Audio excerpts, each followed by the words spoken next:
Hello children, today is Wednesday and I'm going to be reading you Tidy by Emily GRAVETT. So now this is a beautiful picture book, so I may pause on a couple of the pages just to take in some of the pictures and discuss them a little bit. So, Tidy by Emily GRAVETT.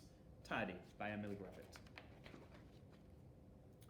Deep in the forest lived a badger called Pete, who tidied and cleaned and kept everything neat.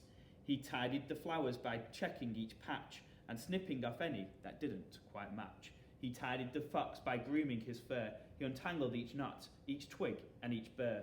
He tidied the birds from the big to the small by brushing their beaks and then bathing them all. He picked up the sticks, he swept and he rubbed. He polished the rocks, and he scoured and he scrubbed. So when a leaf fell, well, look at all those leaves falling.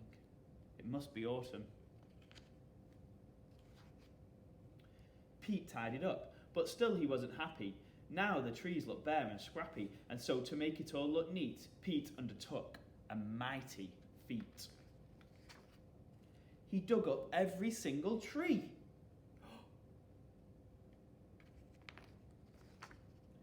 But then it rained, there was a flood.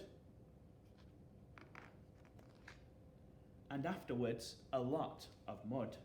Look how thick the mud is. Pete called in diggers, he called in the mixers, he called in the concrete, the rakers, the fixers. No mud, no leaves, no mess, no trees, perfectly tidy and perfectly neat. This forest is practically perfect, said Pete.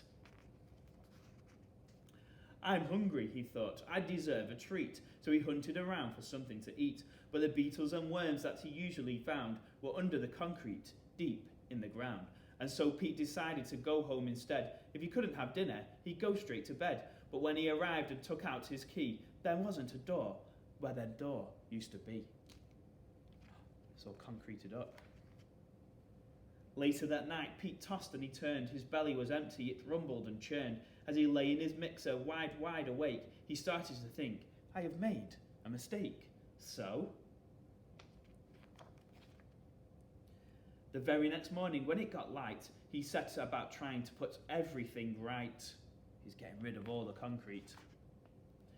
Then the animals came from the strong to the weak, and they lent him a paw or a claw or a beak. They put everything back as it always had been, but maybe less ordered, and not quite as clean. And Pete, well, he promised to tidy up less, but if he succeeded, is anyone's guess. Look at the beautiful forest. All back, ready. And there we are. How a forest should look. The end. So just remember, if you want to read or hear any of these stories again from Miss Fatima or myself, then go onto YouTube. They are all there. Thank you. Goodbye.